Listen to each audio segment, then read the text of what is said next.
వచ్చినాక 2 ఏళ్ళు అసలు గ్రామ పంచాయతీల్ని పట్టించుకోలే, ఎలక్షన్లు పెట్టలే, ఆ పంచాయత్ సెక్రటరీల మీద వదిలేసిండ్రు. ఆ పంచాయత్ సెక్రటరీలు కూడా పాపం వాళ్ళకి వచ్చే జీతమే 30,000. అందులోకెళ్ళి వాళ్ళ జేబుల డబ్బులు పెట్టి డీజిల్ పోసుడు, వాళ్ళ జేబుల డబ్బులు పెట్టి వాళ్ళు గ్రామ పంచాయతీలో బుగ్గలేయాల్సిన పరిస్థితి వచ్చింది. అందుకే ఏమైపోయిందంటే ఈ 2 ఏళ్లలో ట్రాక్టర్లలో ఆయిల్ కూడా మార్చలే, ట్రాక్టర్ సర్వీసింగ్ కూడా చేయలే, ట్రాక్టర్ల టైర్లు అరిగిపోతే టైర్లు కూడా మార్చలే. ఇప్పుడు ఆ బరువు అంతా మీ మీద పడ్డది.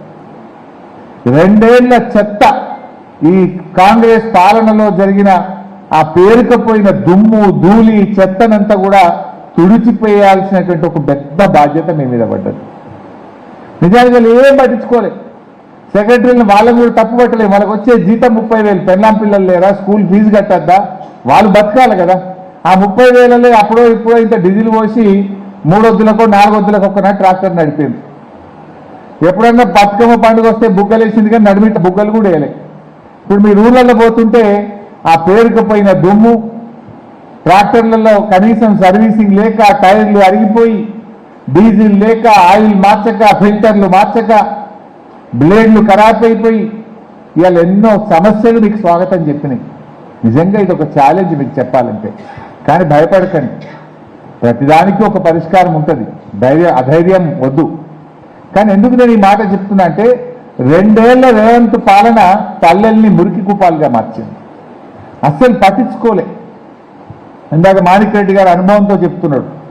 వాస్తవానికి 2 ఏళ్ల నుంచి ఎలక్షన్ జరపక ఫైనాన్స్ కమిషన్ డబ్బులు అవి మన పైసలే, మనము పన్నులు కట్టిన డబ్బులు ఢిల్లీకి పోతే అవి మన పైసలే మనకు వస్తాయి, వాడేం కొత్తగా ఇచ్చేది ఏం లేదు ఢిల్లీడు. ఆ డబ్బులు కూడా 2 ఏళ్ళకెళ్ళి ఆగిపోయినాయి. ఇప్పుడు అవి వస్తాయి. ఏ గ్రామ పంచాయతీలో జనాభా ఎంత ఉంటే అంత ఆటోమేటిక్గా డైరెక్ట్గా సర్పంచ్ల అకౌంట్లే పడతాయి. మధ్యలో పైరవి లేదు, బ్రోకర్ లేదు. అవి మన హక్కు, అది మన గ్రామ పంచాయతీ హక్కు, డైరెక్ట్గా వస్తాయి.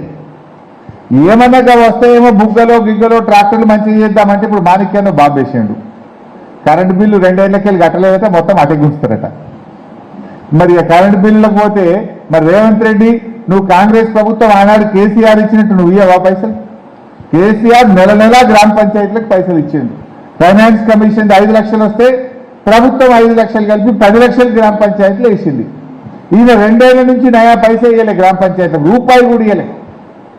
ఢిల్లీ నుంచి వచ్చేది మన ఫైనాన్స్ కమిషన్ పైసలు, మనకు రావాల్సిన హక్కుగా రావాల్సిన పైసలు కూడా బంద్ అయిపోయింది. ఇప్పుడు అవన్నీ సమస్యలు వలయంలాగా పేరుకుపోయి ఇలా మీకు ఒక పెద్ద ఛాలెంజ్ ఏర్పడ్డది.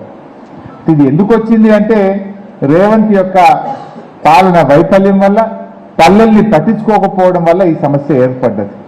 చేద్దాం, మీరేం అధైర్యపడకండి, నేనున్నా, మీకు ఏం కావాలన్నా చేద్దాం.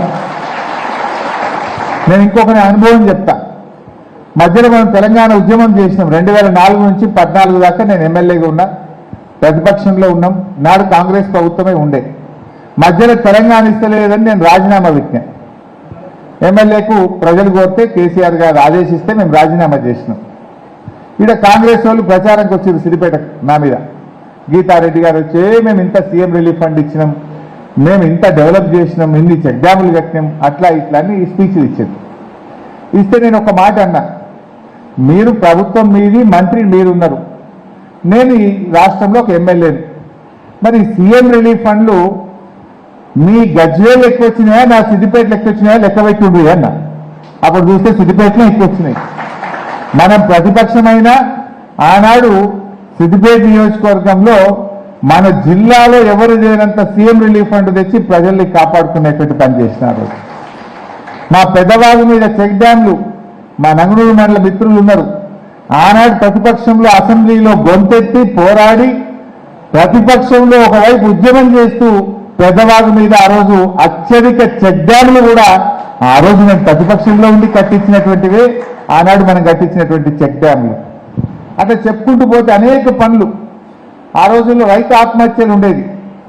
చాలా మంది రైతులు చనిపోతే అప్పుడు 1,50,000 రూపాయలు ఇద్దరు ఆత్మహత్య చేసుకుంటే, అంత కష్టకాలంలో కూడా అత్యధికంగా డబ్బులు కూడా పోరాడి రైతులకు ఆ 1,50,000 కూడా ఇప్పించేవాళ్ళం.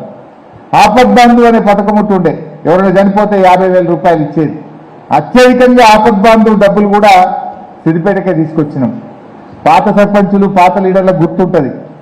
అప్పుడు కరువు పడి మక్కలు ఎండిపోయినాయి. మక్కలు ఎండిపోతే ఇన్సూరెన్స్